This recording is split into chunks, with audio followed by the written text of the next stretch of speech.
What's up, guys? In this video, I'm going to talk about basically an explanation to the introduction video of Deathwatch, why everything that is in that video is meta, and backing up, just backing that up. Why everything in the video is meta. So first we're going to go through guns, then armor, then artifacts. And if anything else comes up that should be meta discussed, on why it's meta and why other things are not meta, that will be brought up. Actually, first we'll start with really simple shit. Grenades.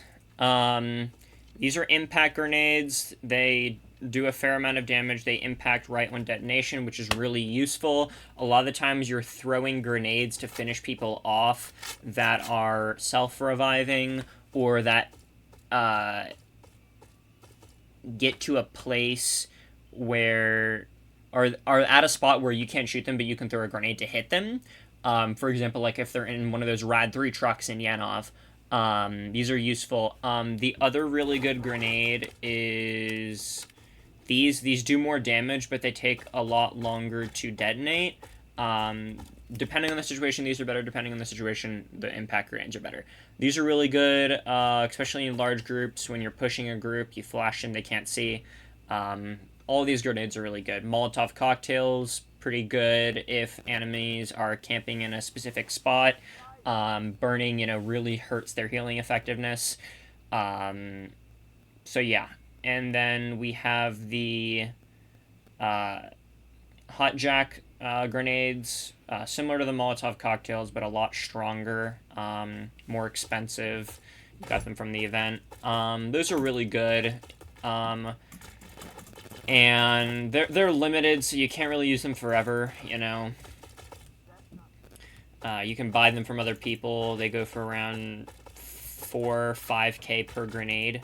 So yeah, pretty expensive. But I don't have any here with me. They're pretty good, I would say. Honestly, I would say, yeah, there's a lot of meta grenades. It just depends on the situation, depends on how you use them. But yeah, those are good too for large groups. Again, basically, I would say like Molotov cocktails, but better. So yeah, only really good though, I would say, if people are in like large groups. That's where you get a lot of value out of them. Melees. The melee you're looking at here, I would consider to be the best melee in the game. It has the highest movement speed buff, shared with a lot of the melees from the winter event, such as the Cauterizer.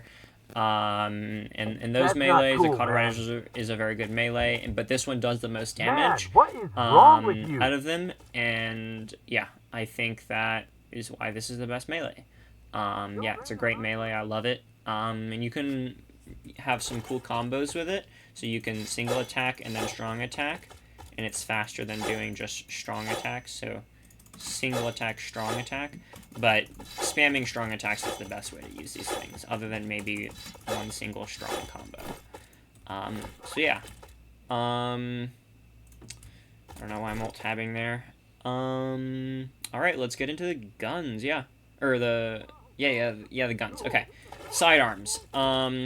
You can look at the stats. I'm gonna tell you what's meta. You can look at the numbers yourself. I'm not going to take the time to go through the numbers and comparing every single gun. I'm going to give a brief description on every gun and talk about why it's in its spot. This is the best gun in the game for sidearm. It is also extremely difficult to get and unrealistic to get. As of now, this is a golden airdrop gun. I don't know of anyone in the game that has this, and golden airdrops have been out for a few weeks now, like a month, I think.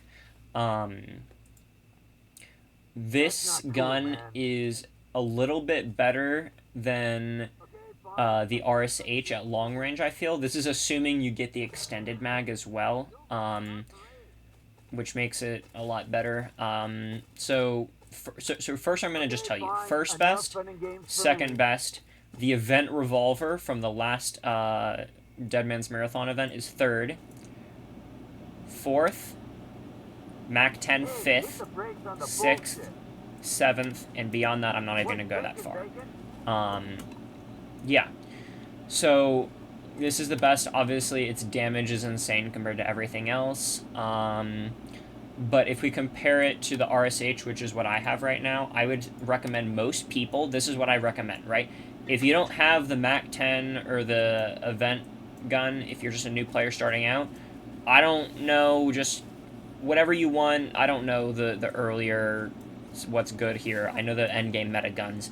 Get the Gearza, and then get the RSH. Those are the only two sidearms you should be going for. Gearza, then RSH. For combat, at least. Shotgun sidearms are different. We'll go over that in a second. The RSH can take a scope and a laser or a grip. And that's really useful for long range finishing people off. That's where the RSH really shines. Its bullet spread is kind of high, so, you know, there's a small chance when you shoot someone that you hit the shot but it doesn't do damage because of bullet spread, and that can be kind of frustrating with the RSH. And, you know, again, this is better. This has a high mag capacity, so even though you don't have a scope, you can still finish people off at long range by just spamming them. And it'll do enough damage and have a high enough rate of fire and a high enough mag capacity to finish someone off, compared to where this does a lot more damage per shot, but has a slower rate of fire and a slower less mag capacity. So yeah. Yeah, the event revolver is similar to the RSH. I don't know too much about it, but I know that it is third best. So that's pretty much. Again, you can look at the numbers, and if you don't understand why the SIG is best from the numbers, I don't know what to tell you. I'm not going to sit here all day debating dumb people on, or not necessarily dumb people, sorry. I get a bit carried away sometimes. People that don't understand the meta, I don't want to sit here all day debating with them when their reasoning is very illogical and invalid and flawed in my eyes. I think it's very obvious, you know, what the gun meta is. I think it's very obvious this is the best. I think it's very obvious this is the second best. So yeah, this is like a sniper pistol. Pretty cool. I like it. But this is a more traditional pistol. Yeah, I think we've covered enough on melees. You can compare the numbers and look at the numbers, look at the damage drop-offs, all that, to find what you think is best. Remember, this one has an extended mag that is also a schematic from Gold Drops. So now we're going to focus on assault rifles, okay? So before I say anything, before I do anything, I want you to go look at all of the endgame guns so you can understand the numbers, right? What I mean by that is look at the AM-17, A545, HK, FN Tactical, ASH-12, OTS Garoza. Go look at all these guns, hover over here, look at all the stats, the damage drop-offs. To find the damage per minute, you want to multiply the units of damage times the rate of fire. Let me make sure I'm recording. Test. Okay. Just wanted to... that happened, you know, I wasn't recording my voice the last time, so I just want to double check. Yeah, so go across all seven, so adding the Scorpion, and look at all three of those guns. If you want to include all 8 of those guns, including the VSS, right? So, okay, now I'm going to assume all of y'all have gone to all those guns, looked at all of the damage per minute, all of the stats, you know, all of that, and hopefully from looking at that, you can realize by yourself what guns are obviously good and what guns are obviously bad. I will help. So I hope that y'all can realize that on y'all's own. What I'm going to do is help, you know, narrow it down for y'all to really show y'all what is exactly the best. And there is no... It's hard to say that there's the best assault rifle in this game. Also, just to clarify, in this game you want to run one long-range gun, one assault rifle for, like, mid-close range, and then one shotgun for farming, and then a sidearm for just, you know, when your gun runs out of ammo and you need to finish someone off. Sometimes some people run, like, the Breacher as a sidearm, and they just don't have a combat sidearm, so they can have the extra space while to hold more stuff while farming, so they don't, instead of having to carry a Proteka, they just have the M110 Breacher in their sidearm slot instead of a sidearm. Personally, I like to have a sidearm to finish people off if PvP gets heavy, and the Proteka is a better shotgun. I'd rather have the slightly higher farming rate because I'm constantly using my shotgun to farm. I'd rather lose out on the 8 slots of storage and farm significantly more efficiently in terms of mutants and pseudo-giants and chimeras than yeah, having those 8 extra slots. I think the Proteka is a little bit better than the M110 Breacher. But yeah, adding to that, the Proteka is the best. Get the Proteka. You can use the M110 Breacher temporarily too, but I would say the M110 or the Proteka is the best farming gun in the game. Everyone needs to have it if you want to progress at like even a decent rate. So yeah, back to the main focus here. I hope that you realize that this, and this are garbage compared to this and this, right? We look at the HK. It's more of a powerful long-range gun. So, okay. This is the best close-range gun in the game, period. Other than the Scorpion. The Scorpion... So, okay. Let's focus on these two, right? The AM-17 is very similar to the A545. The A545 is just a slightly better AM-17. So the AM-17 is factored out. But the AM-17 is still very much better than these three, I would say. But you're not really going to get an AM-17. It's a schematic gun, extremely difficult to get. There's one of them in StarCraft NA as of now, as of December 1st, 2023. Golden Drops came out like a month ago, I think. Yeah, A545 is the gun I use. It's very, very good. And it's not schematic, so you can just get it regularly. These two guns are what I recommend everyone going for in the game. Choose one out of these two guns. How Deathwatch works is we have, as you know, the gun classes in the game. You have A545 and WA 2000 combination, or you have FN Tactical and L96 combination. The reason for this is that the FN is a really good mid-range gun, and the L96 is very good, like, super long-range gun, so they go really well together, and this is a really good close-range gun, sort of close mid-range, too, and the WA 2000 is a really good, like, long, not super long as, like, the L96 or the Macmillan. The Macmillan is an alternative to the, L96. It's a little bit better. It's basically L96 but silent. You got it from the Crows event during Halloween. Or no, that was during the summer. Yeah. So yeah, bottom of the line, these guns just are completely outdamaged by these guns. The Ash 12 is very good at close range, but again, the Ash 12 and the Groza are both close-range guns that are going to be competing with guns like the A545. And if you just compare these two guns with the A545 just destroys them. Look at the stats. I don't need to sit here all day explaining the numbers to you. You can look at it. HK is like a mid-range gun compares with the FN. FN just does more damage.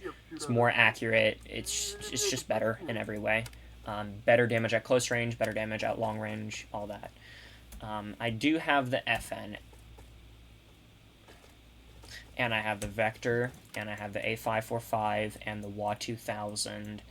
But yeah, now let's talk about the Scorpion. The Scorpion is what I would consider to be the best gun in the game, period, for PvP. Scorpion is a schematic gun, extremely hard to get, gold airdrop gun again. I don't think anyone in NA has it as of now.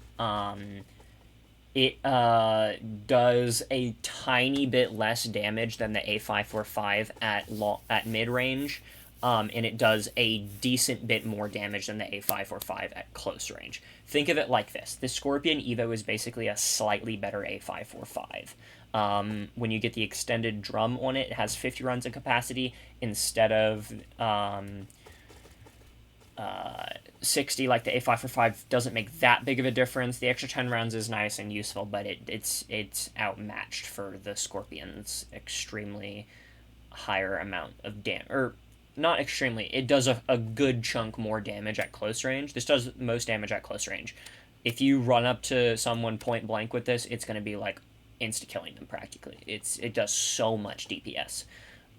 It's insane. It's basically a slightly better A545. Yeah, that does a tiny bit damage less at mid range, but that again is outclassed by the large chunk of more damage than the A545 it does at close range. Chris Vector, garbage, don't get it. You want to look at the stats, you can. It's basically, I would say, something... I'm not going to waste time going over the Chris Vector. Get the A545, it's better, period. Machine guns, you can look at the stats of the PKP, compare it to, like, the FN. It's garbage. It just does such low damage.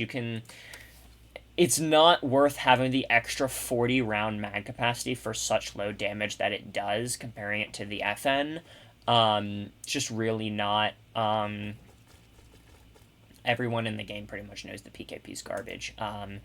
The FN does a lot more damage and is more accurate, better recoil. Just you're sacrificing 40 rounds, for more damage, more accuracy, better recoil, faster reloads, This is just a garbage gun. There's no support class. Don't think of that. That's not how this game works. You can cover your guys when they're moving from cover to cover, pushing people, but it's not worth having like a guy that's support class when you're gonna basically you're just having one of your guys, have significantly less damage. It's not worth it. PKP's bad. Look at the stats, compare them to the FN. I'm not going to go over it all day. Sniper rifles, I went over this a little bit before. I'll finish it now. VSS garbage. Compare it to the FN. The numbers are there. The numbers show that the FN is just way better. MTS it's good. I will admit it is a good gun. I think it is slightly outclassed by the WA 2000 and the L96. I think the MTS is also a lot lower skill than the WA 2000 and the L96. If you're not a good player and you don't think you're ever going to get good at PvP, the MTS is a good option to go for because of its high mag capacity. It has I believe 10 round mag capacity when you get the extended mag. Yeah, it's a really good gun, but I think in the long run, just get better at the game and get either the L96 or the WA 2000. I have the WA 2000. Its time to kill is so fast. I love it. It's amazing. But it doesn't change the fact that MTS is a good gun, but these two are just better. Yeah. So, yeah, that's pretty much guns. We can move on to armors now. It's very obvious what the armor meta is. The best armor in the game is the Centurion. Yeah, it's great. That's great too. So let me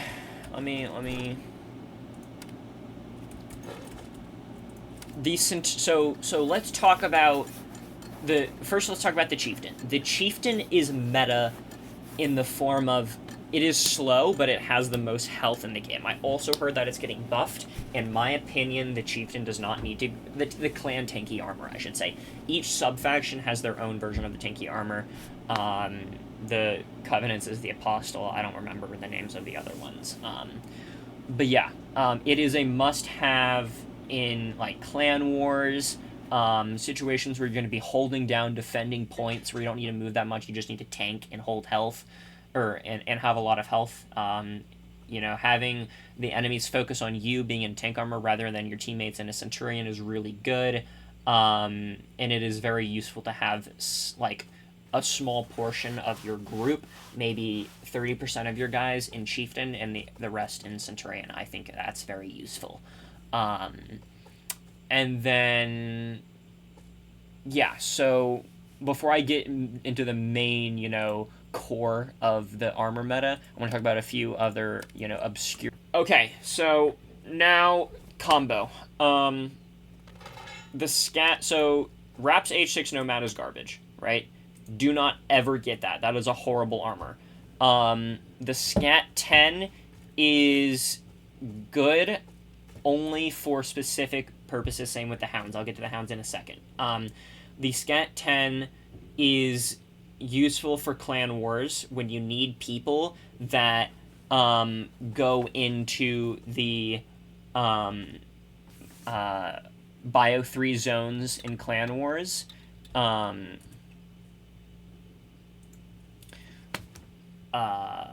have people that are very well fit for fighting over the Bio 3 zones in Clan Wars. You don't want to have your scents, having to put on pellicles and crystals to go into the bio areas. This is a garbage armor. Never get it. Do not ever get it. Don't even think about it. Yeah. The Scat 10 is just better than the Nomad. Hound's Exo, I would say it is the fastest armor in the game, period. I would say it's only really good if you're not running into combat. The Hound's Exo is like, if you don't run into players, if you're a player, and this is very, very rare, but some people are like this. If you are a player that consistently plays from like 2 to 6 a.m. when no one's on, the Hound's Exoskeleton I think would be a good option for you. However, if you're not one of those players and you're just getting the Hound's Exoskeleton to run away from every fight, I think you should ask yourself the question of, why are you playing a multiplayer game? Like, if you're going to run away from every fight instead of try to fight, I feel like you should be playing a solo game, no offense. But I'm not you, so I don't know, what's best for you and how you're going to have the most fun. But that's my view on the Hounds. PvP is farming is PvP in this game. They're not separate. So you need to be, best structured to your number one threat. Your loadout needs to be best structured around your number one threat, which is always going to be PvP. Even if you're like an OG CSGO player that comes to StarCraft that's super, super good at PvP and wants to run Scientist Suit because, they're not used to the infectious zones or dealing with the anomalies. The Scientist Suit, we'll get to that later. That's still a good choice to go for, and is meta to a degree. But the Centurion is the most important armor for everyone to get in the game. I would recommend every single person in this game getting the Centurion. You can get, you have like one main armor and then one specialized armor and then maybe a Scientist Suit armor. So like a specialized armor would be like the Chieftain, to help in Clan Wars, or the Scat 10 to help in Clan Wars. Other than that, you should always be running your Centurion unless you're like artifact hunting and you don't have a good Scientist Suit, and you don't have infectious artifacts. You may want to run a Scientist Suit, especially for Backwater compared to Yanov and Red Forest. Although infectious artifacts for hunting artifacts in anywhere except Backwater are better than having a Scientist Suit.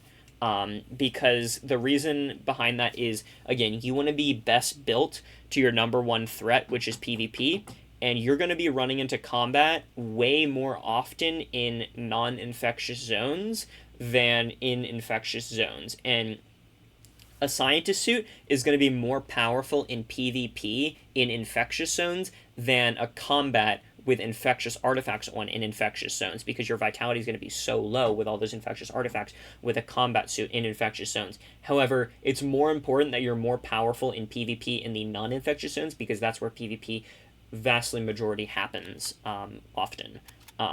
So that's why for the most part it's better to have, infectious artifacts with a combat gear. That's what I have. And that's what I've been running for a while. I don't artifact hunt anymore, though, so I don't really use my infectious artifacts. It's just better to farm money and buy artifacts when you're at a point where you're only really buying purple or red or higher artifacts. Post missions just not as profitable as grinding airdrops in Backwater. That's that. Everyone should focus on getting the Warren scent as soon as you can, and then start worrying about, the Scat line, or maybe the Chieftain. Chieftain's more important than Scat. For sure. And then Scientist Suit. Yeah, obviously there's only really one line. I think if you're going to go for one of these... let me see. So it is... I would say just go from here to here. It's cheaper. Here. It's cheaper. Just go this line. Just set aside a day or two and just grind through this and get to this. The Warren Saturn's really nice. yeah, has 4 of everything. I don't really think it's that important to spend a bunch of resources going from worn Saturn to full Saturn. It's just not that big of a difference. You get a little bit more bullet resistance and a little bit more like protection to stuff, but it's not, that huge of a difference, I would say. Yeah.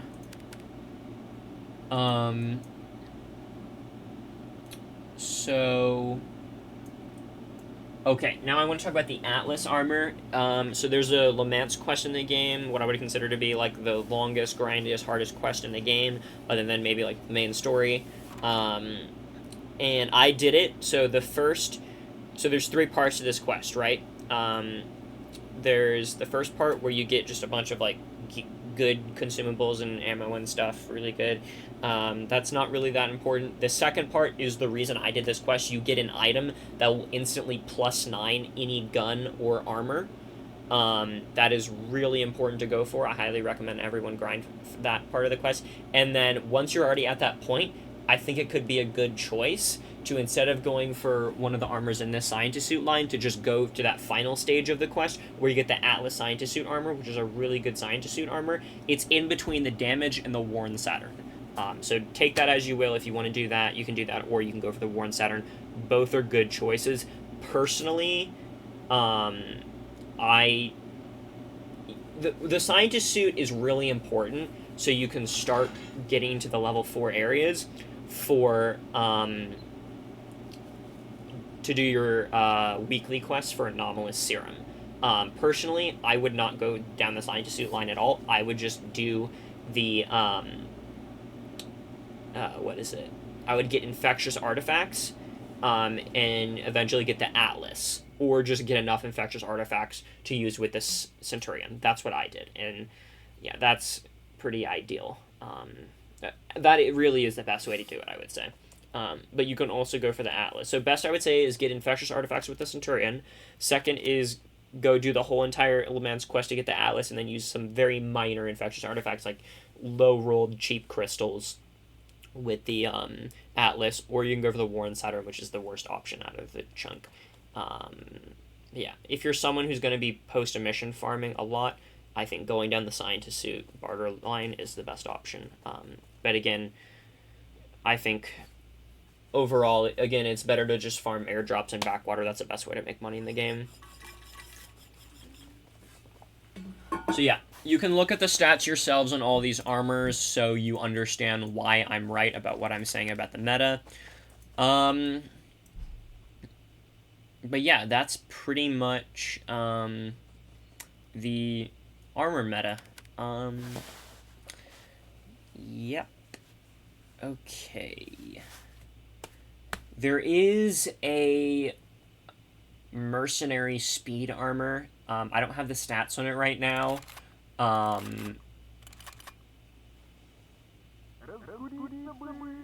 If it has Bio 3...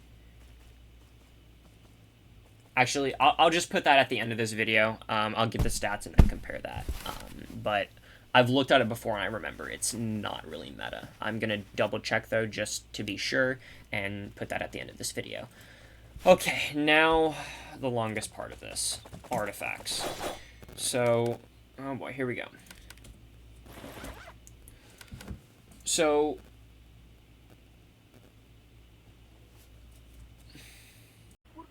okay, I am going to be going over containers and artifacts now. Let's start off with containers.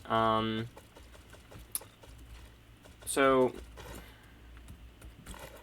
the Bearstone 6 is the best container in the game, but I want everyone to be going for 2 hives. You want 2 hives, one for a speed build and one for a PvP build. And then you have artifacts that you can switch out in both of those builds to have more speed or more PvP. For a speed build, let's say you switch out your batteries for gold gravies to get more carry weight. And then for your PvP build, you switch out your mama's beads or suns for more goldfishes.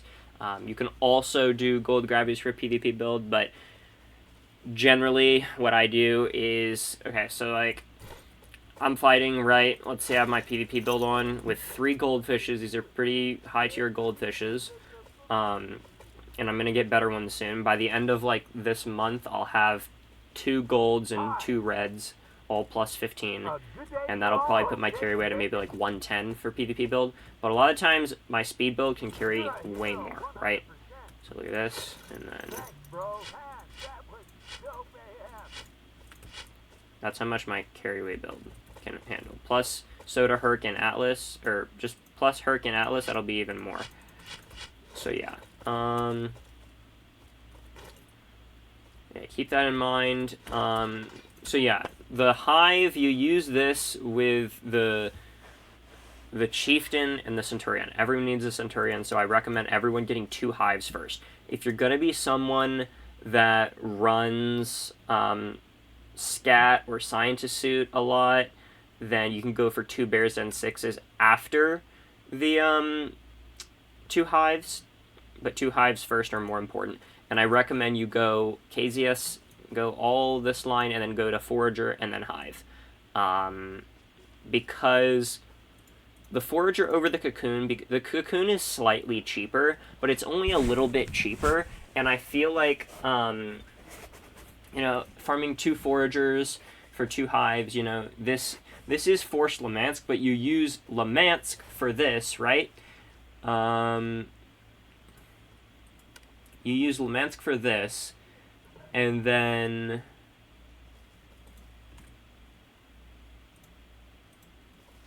if we look at this right here, this is a pretty good example of like what I would say a good progression route to go for is, and if you want to read over this real quick, okay, I assume y'all have read over it now. Yeah, pause the video and read over it.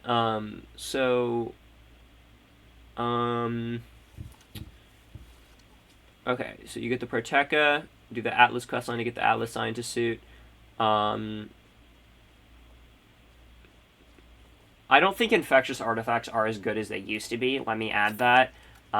Because a lot of the time, if you're going artifact hunting in Yanav, you want infectious artifacts. But overall, I feel that artifact hunting, I don't know. It's hard. It's really hard to say on how valuable post emission is. If you want to artifact hunt,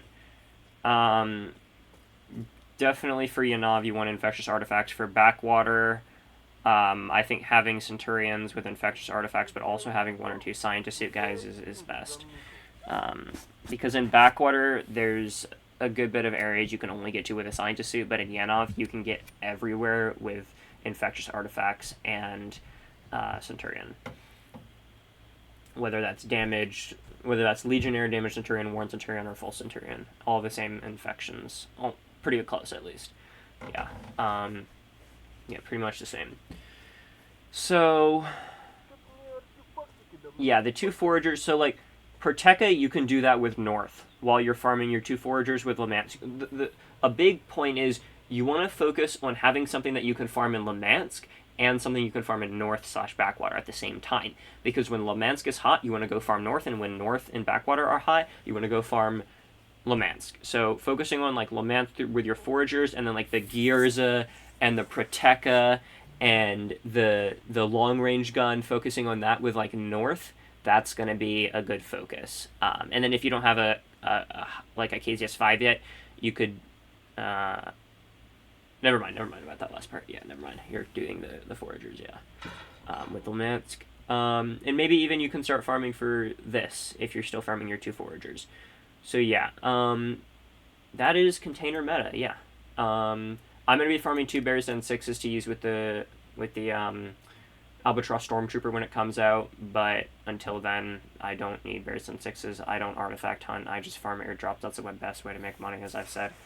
But again, not everyone can farm airdrops, so if there's a bunch of Deathwatch on and there's a post-emission, some people are going to want to farm emission artifacts, and some people are going to want to farm airdrops. Just, yeah, you can't have 20 people farming airdrops at the same time, or 10 people even.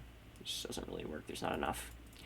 So yeah, now to the hard part, the long part, artifacts. So I talked about the meta artifacts in the past, and again, read the description of the introduction video. That is still solid, up to date, is added with the description. Yeah. So let me talk about like I'm going to go through each artifact and talk about why it's meta and why it's not meta, right? Okay, so this is going to take a while.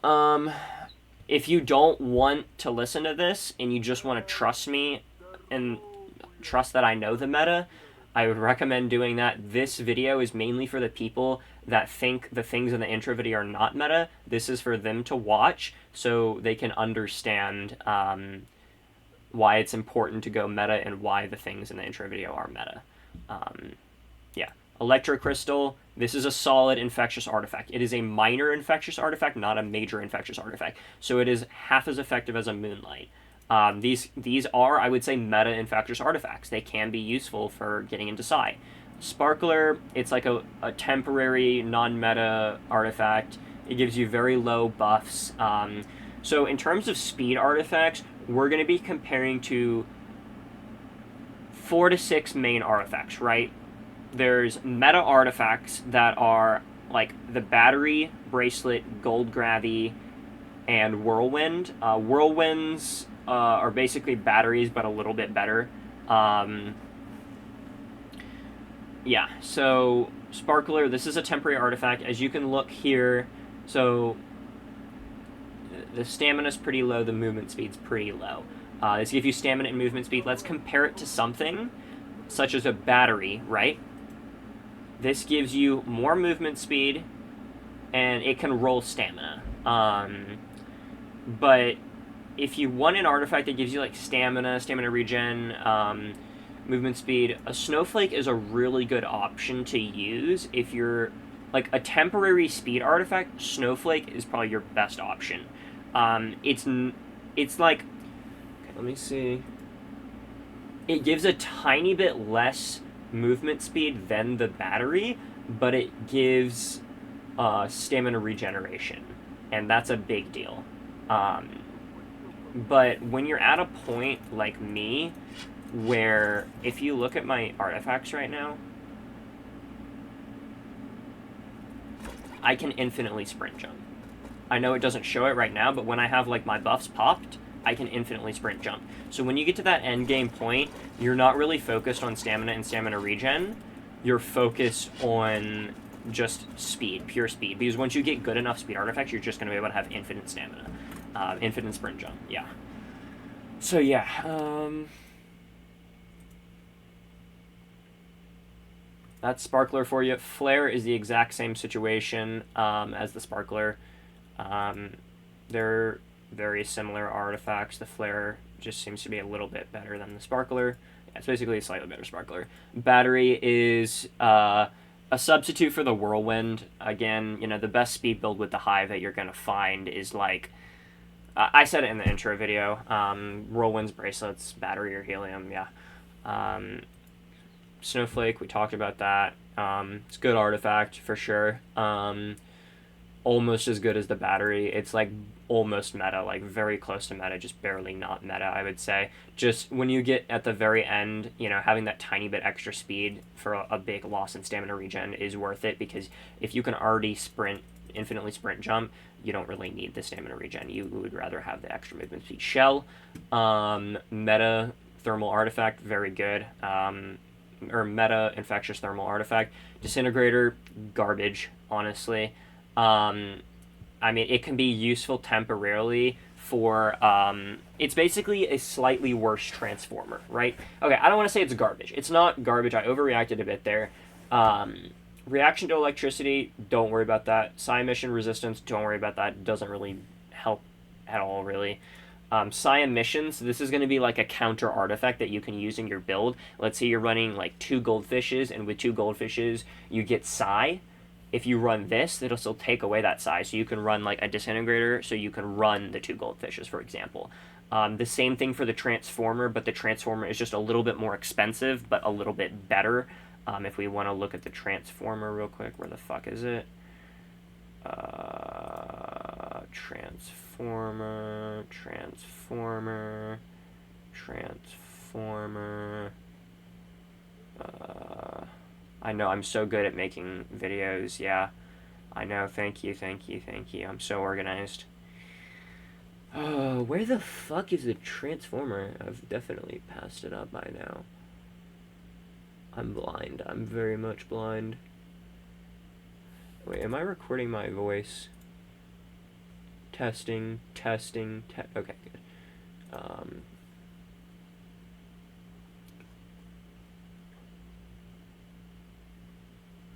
I think it's gonna be at the top.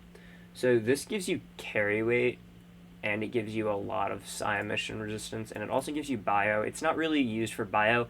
Mainly carry weight is the little carry weight it gives makes it a lot better than the disintegrator, and it's slightly better on psi emissions, I'm pretty sure.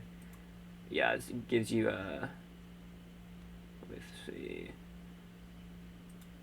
Actually, no, it gives you a little bit less. So disintegrator is like more powerful, but you're never really going to need the... Like, once you get the hive, you're never really going to need the extreme amount of negative psi, like the little extra that the disintegrator gives you.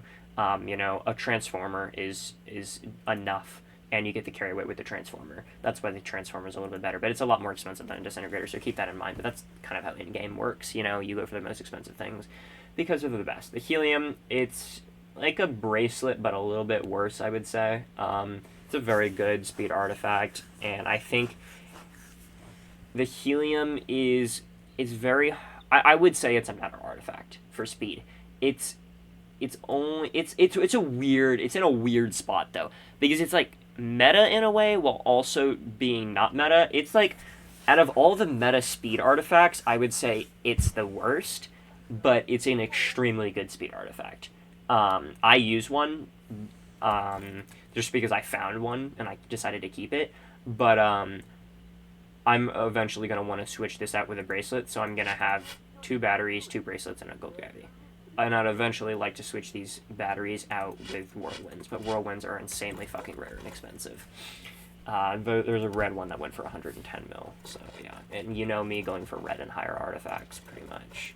For whirlwinds, I'll probably go for like purple and higher, yeah.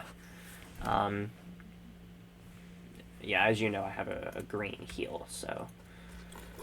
Yeah. Alrighty. Let's go back to artifacts. Transformer, talked about that. Helium, talked about that.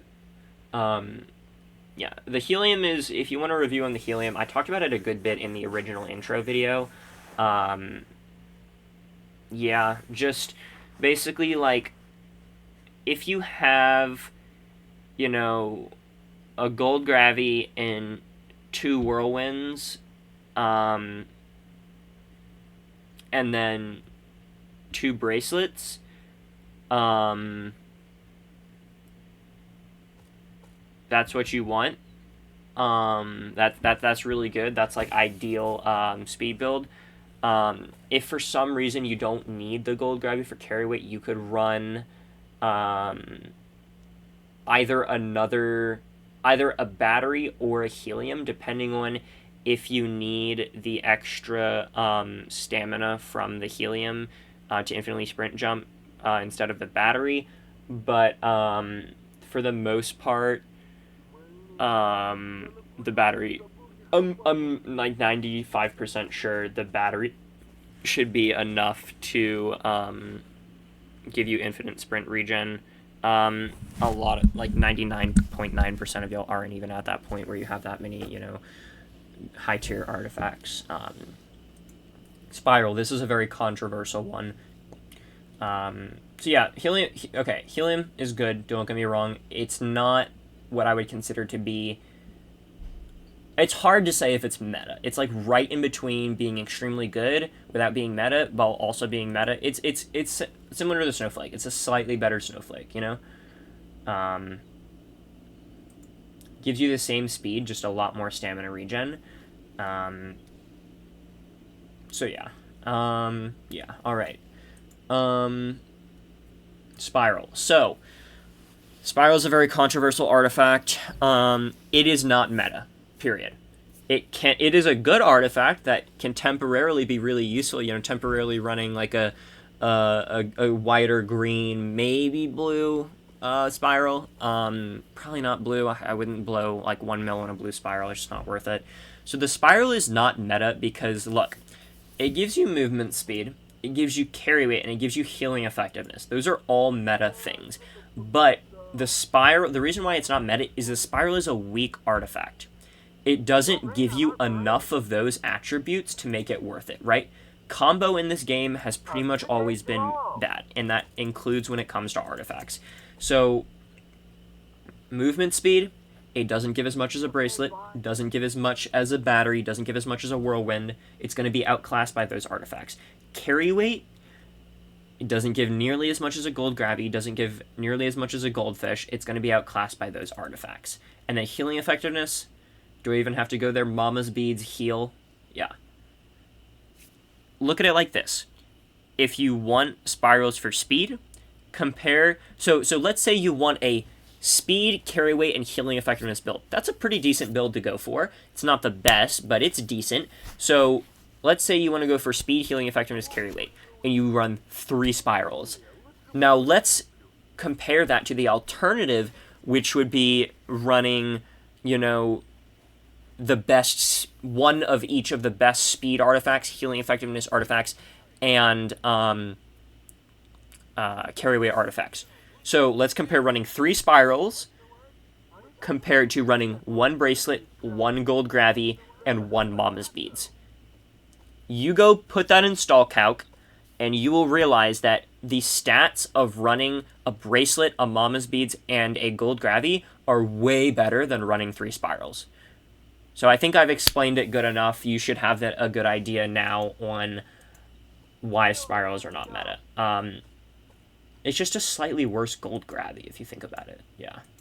Actually, not slightly. It's a good bit worse than a gold gravy, but they're similar artifacts. Yeah. Mirror. This one's also a bit controversial. Not gonna lie, I'm having fun talking about this. This is important. I'm glad y'all are learning from this.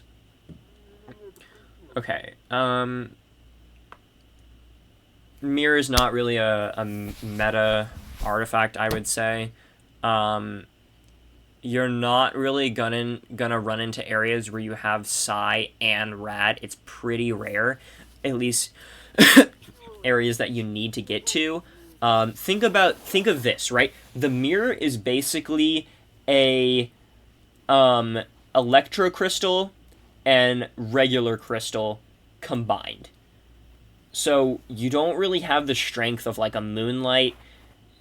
So think about this, right?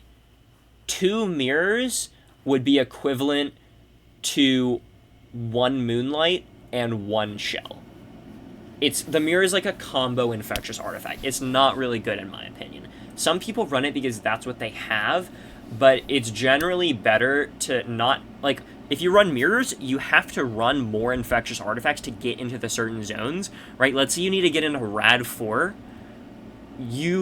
With 5 mirrors and like a Centurion, you would not be able to get into Rad 4 with 5 mirrors. And that's saying a lot. It's too weak of an artifact. You need an artifact that's strong like a Cullabuck to get into Rad, or Cullabucks and droplet combos. You don't want, if you want to get into Psi, you have to put on a shit ton of mirrors. If you want to get into Rad, you have to put on a shit ton of mirrors. You want separate infectious artifacts for those separate purposes, because when, let's say you go in Rad and you use mirrors, you're going to have way less vitality, because you're having those mirrors, which basically are giving you Psi protection that you don't need in exchange for taking away even more vitality when all you care about is Rad protection. Yeah, I hope that gets the point across. I hope y'all understand why the mirror is not meta. Yeah, it's just a combo infectious artifact, and it's better to have the strong artifacts that are strong in their areas, such as electric crystals, moonlights, Cullabucks, droplets. Shard. This is also a pretty controversial artifact. The Shard is just a slightly worse Mama's Beads. I think temporarily running one is fine. Again, there's a lot of artifacts that are good, but not meta, and temporarily running those artifacts can be useful. Yeah. But honestly, in the beginning of the game, just focus on buying purple gold gravies and purple batteries. Yeah, that's what you should do with your foragers. Okay, shard. Yeah, let's compare to the Mama's beads. It's just a slightly worse Mama's beads. It gives you a little bit more vitality for a little bit less healing effectiveness. Again, it's like a combo artifact. But the Mama's Beads is a combo artifact, but the Mama's Beads is one of the best artifacts in the game because the Mama's Beads gives you a lot of healing effectiveness, and it also gives you a good bit of vitality. It's just slightly more value, I would say, than the shard. If you're running other than a heal, like, okay, if you're at medium to close range, you want to be running, like, in terms of PvP artifacts, like 2 goldfishes, 2 suns, and a heal, right? If you're long range, you want to be running, like, 2 goldfishes, a Mama's Beads, a heal, and a polyhedron. Something like that. Or maybe 2 Mama's Beads and a polyhedron and 2 goldfishes. Healing effectiveness is for long range. Vitality, reaction to burns, anything that can boost your bullet health against incendiary specifically, aka sun. That's for close and mid-range, because incendiary is used at close and mid-range for the most part in the game. For the vast majority of people, they use incendiary for close and mid-range, and then for long-range, people use SBP. Prism used to be meta. It's just basically, if people are using Incin, you gotta use Suns. If people are using SBP, Prisms are the alternative. Prisms are what would be meta in replace of the Sun if no one used Incin, right? But it's hard to say if that's the case, because if people didn't use Incin, then the strike healing effectiveness meta would come back, where people could... That's why Incin is like...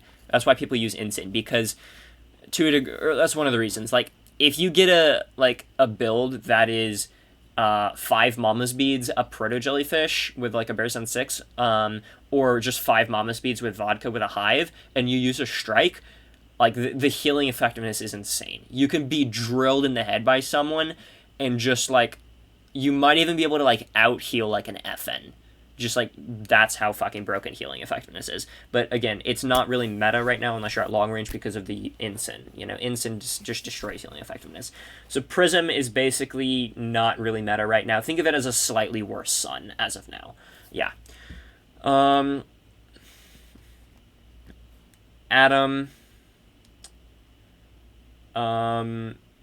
it's a very good counter artifact.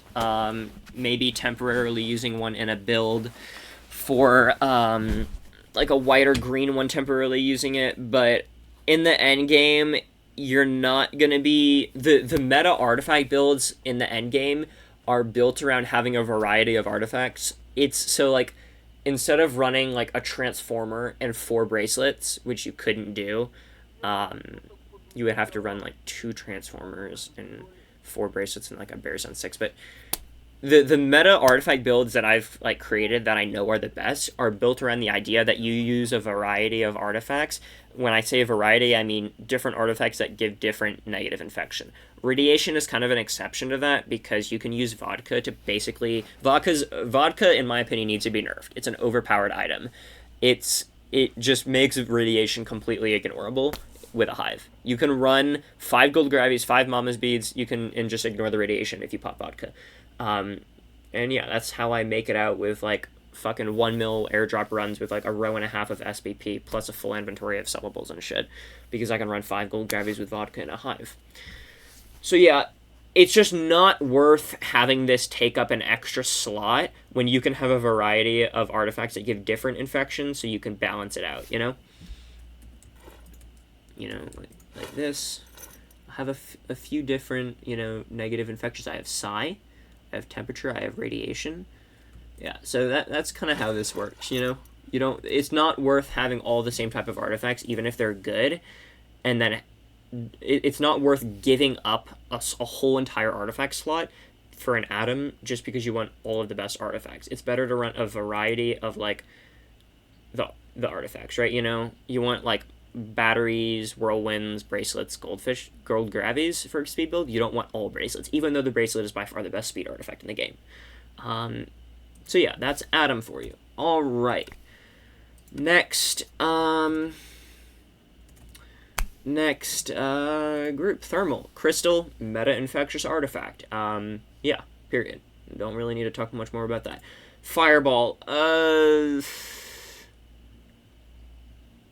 it's bad. It's just bad. Look, I mean, do I even have to really explain it? Temporary artifact, maybe, if you have, like, a cheap one and you try to run, like, a cheap sun, maybe. In the long run and endgame, it's just not, the stats it gives are not good enough for it to be meta. Droplet, meta, rad, infectious artifact. Wolf Tears, same thing with the Fireball. It's just, its buffs are not good enough. There's just better options. If you want temperature, get a heal. If you want carry weight, get a goldfish, get a gold gravy. Mama's Beads, one of the best artifacts in the game, period.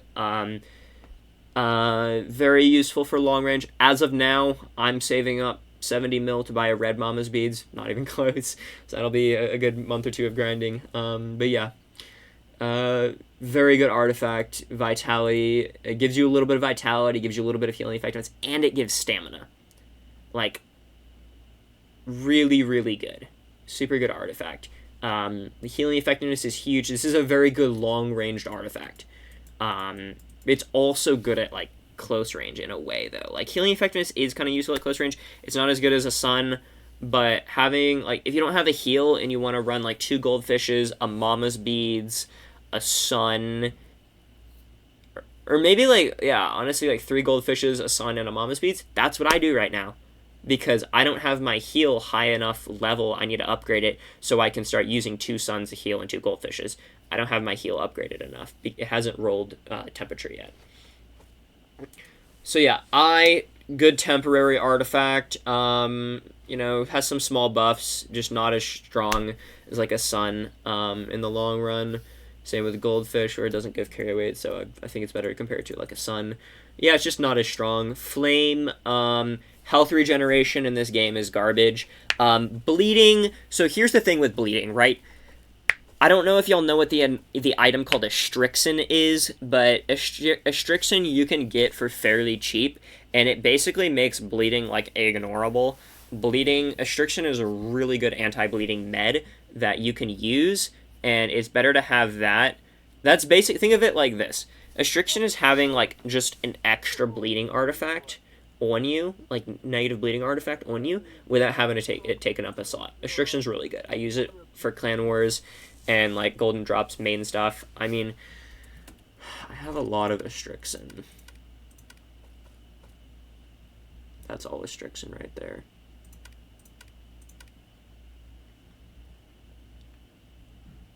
That's Vinca. Okay, I don't actually have as much Astrixen as I thought. Use it for, like, yeah, this is my Astrixen. Use it for high value stuff like Clan Wars and Gold Drop, stuff like that. So yeah, that is the Flame. The health regeneration trait in this game is just inferior to a healing effectiveness. I already explained that. I'll explain it one more time real quick. Healing effectiveness is how much a med, hopefully it's a green med that you're using, how much a med heals you, like the healing per second. When you pop a green med, the more healing effectiveness you have, the more it'll heal you and the faster it'll heal you. Yeah. And health regen is your health naturally regenerates, but the thing is how health regen works is you have to not be taking damage for the health regeneration buffs to be kicking in, and not being able to heal at your max rate while you're being shot is just not realistic. You're going to be shot in PvP, and healing effectiveness doesn't matter whether or not you're being shot. It heals you at its max rate. Healing effectiveness is just way better than health regen. Health regen is just pointless to go for in this game. It's just a bad trait compared to healing effectiveness. Alright, Sun, best PvP artifact in the game, pretty much. I think I already explained this enough. Reaction to burns, vitality, mainly reaction to burns combined with vitality makes it give you more bullet health than the Prism going against Ensign.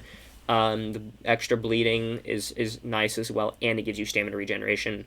It's arguably the best artifact in the game. Definitely for PvP. Yeah. Radiator, temporary artifact. It's not the worst. Similar to like the Atom, it's not good in the end game to have this taken up by a slot. You want to have a variety of artifacts that give different infections. Again, basically the same idea as the Atom. Frost, just complete garbage artifact. Gives you very little healing effectiveness. Laceration protection. Again, run a Strixen. Yeah. Or you can use Vinca instead of a Strixen. It's basically a Strixen, but a lot cheaper, and you can buy it from the fence. It just gives you... Let's compare, like, a Strixen to Vinca, so y'all can just look at it real quick. That's a Strixen. That's Vinca. Just compare them, look at them yourself. A Strixen's a little bit better. Just more expensive. So, yeah. Alright, very cool. Alright. What's next? Leaded glass. Same thing with the Atom. Maybe good temporarily. A lot of these artifacts, again, they can be good temporarily, but when I say meta is what is best at the end of the line, like the best artifact builds are composed of meta artifacts. Just Sun's better. Whirlwind, second best speed artifact in the game, extremely expensive and hard to get. Gives you, yeah, it's basically a slightly better battery. Yeah.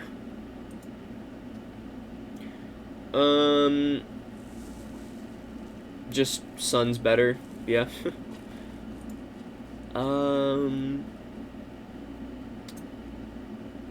Again, a lot of these artifacts I don't even know, because, like, a lot of these artifacts I already went through. Yeah, this is complete fucking garbage. Holy shit. This might be, like, the worst artifact in the game, actually. Resistance is garbage, and it gives you less laceration protection. That's, like, probably the worst artifact in the game. Heal, one of the best artifacts in the game. You use it so you can run 2 suns instead of 1. It has the most healing effectiveness in the game as well. Yeah. I have a green one. They're extremely expensive and hard to get, though. Chicken God, resistance is garbage. Again, this is like one of the worst artifacts in the game. Eye of the Storm, garbage. Just resistance doesn't provide you anything.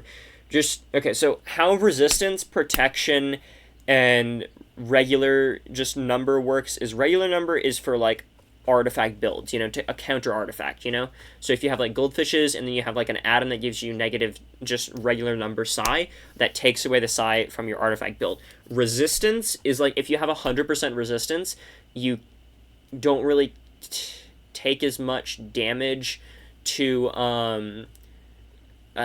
stuff, but it's like when you get out of that infectious area, you don't take as much damage from the infectious thing, or you don't take any damage from it, but when you get out of the infectious area, you have to sit and wait for your infections to go down. And protection is basically, if you have, 300 thermal protection, you can go in thermal 3. 400 psi protection, you can go in psi 4. That's just how it works. Protection is just resistance, but actually good. So just ignore resistance. It provides pretty much nothing to you. It'll help you a little bit, survive a little bit longer. Then the protection, it'll help you a little bit, but doesn't help you nearly as much as protection. Protection will actually help you just survive in the infectious areas. Good temporary artifact, just weak, doesn't have as good buffs as the endgame artifacts. Meat Chunk, same thing. Stone Bile, same thing, temporary artifact, good for some temporary uses, but not as good as endgame. Swamp Rot, same thing pretty much. This and this are completely useless. This could maybe be useful as a temporary counter artifact. Garbage. Health regeneration is garbage. Barely useful at all. Just look at the stamina regen. It's not worth it. Spring's not too bad. Basically, think of it as like a bad Mama's Beads or a bad heal. Not really that good, honestly. It's just really weak. Maybe good temporary artifact. Frame used to be really good. Temporary artifact again. Temporary artifact. Jellyfish temporary artifact. Same thing for dark jellyfish. Vayner, Night Star, proto jellyfish.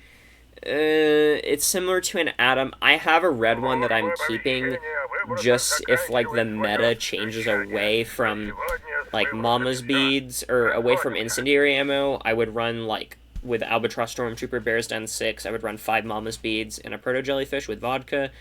But proto jellyfish, again, it's a counter artifact specifically made for that. It's the best for taking away radiation, but you have vodka, so yeah.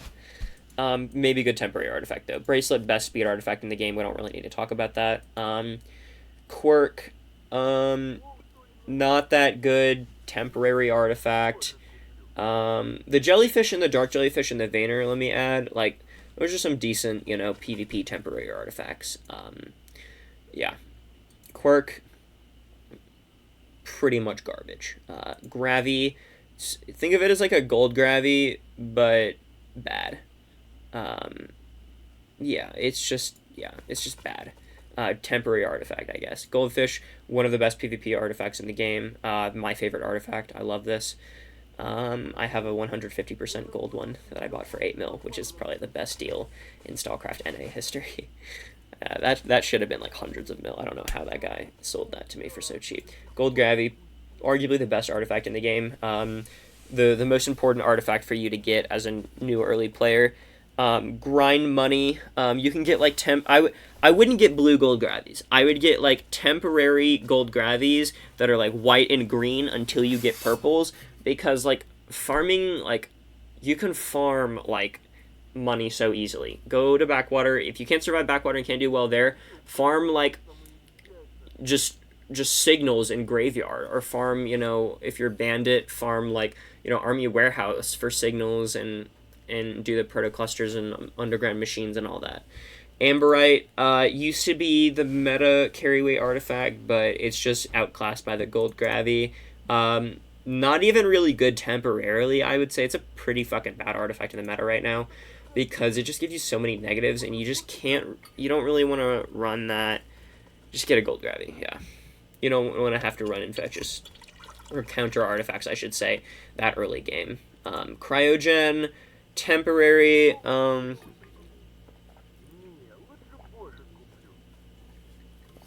carry weight. So we have carry weight, and then we have thermal resistance. You can ignore that temperature.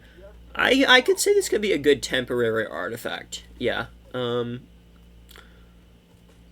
Yeah, not bad, honestly, not bad. Good temporary artifact, but not quite meta. Just not as good as the meta artifacts again.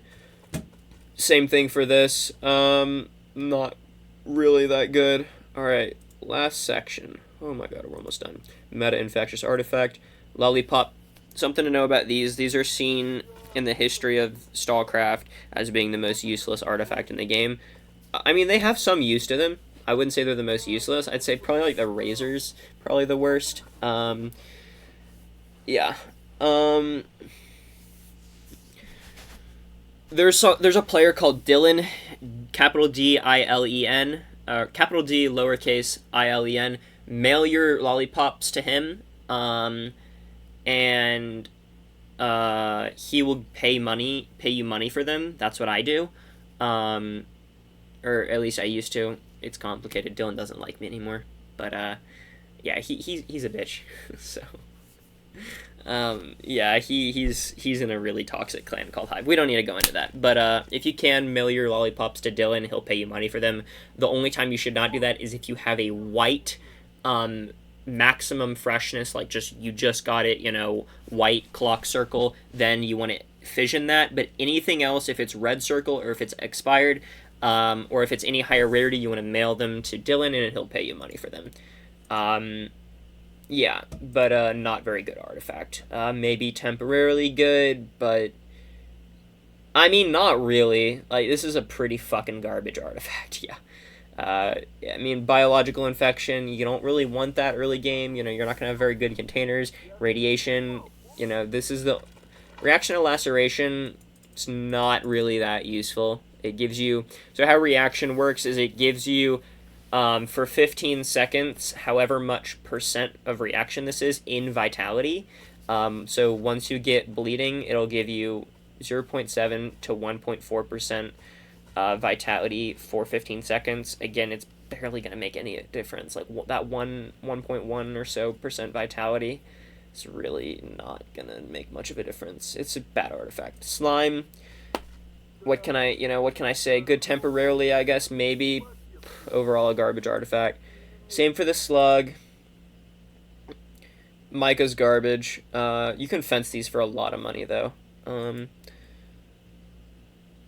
Yeah, all of these are it's good temporarily, maybe. Micah's not even that good temporarily, honestly. Firefly. Okay, Firefly is another very controversial artifact, similar to the Spiral. A lot of people in the game think the Firefly is meta. The Firefly is not meta. The health regeneration of the Firefly, you can ignore that. It gives you movement speed and vitality. It doesn't show movement speed right here, but when you like plus 15 it, or plus 5 or plus 10 it can roll speed. When you plus 15 an artifact, it'll roll all three things. Each artifact has three things it can roll. This one rolls vitality, health regeneration, and speed. Yeah. It's just a combo artifact, right? It's speed and vitality artifact. You know, if you want speed and vitality, you run one sun and one bracelet. If you compare that to one Firefly, if you compare two Fireflies, just like it's similar to the Spiral, right? Two Fireflies compared to one sun and one bracelet, you're going to have way better stats with one sun and one bracelet. I don't really want to spend too much more time over it. Snail, not a bad artifact. Decent temporarily. Good stamina. It's a counter artifact for bio. Yeah. Bubble, similar to the snail.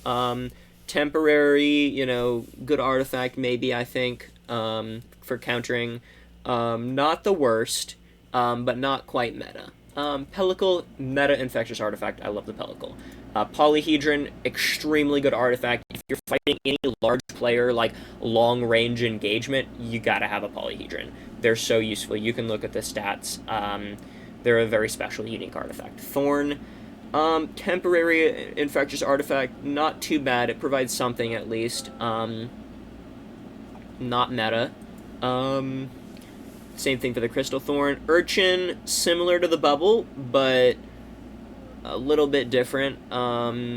Yeah. Almost done here. Yeah, temporary, non-meta artifact. Temporarily useful, good, I would say. Cullabuck, meta, the best radiation artifact, infectious artifact for radiation. It's very meta infectious artifact. I love this. I use them, or at least I used to use them when I needed to go into red zones. I don't really do that anymore. Because I don't hunt artifacts anymore. I just do airdrops. It's better for money. Last one, Steel Cullabuck. It's basically a prism, but a little bit worse. So this one has a little bit to talk about. So the bullet resistance, it gives less bullet resistance than the prism, but it gives reaction to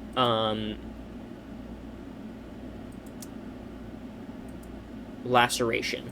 So reaction to laceration is reaction to melee, right? So when you get damaged in terms of melee, and that can be from many different things, from a player meleeing you, from vortexes, from trampolines.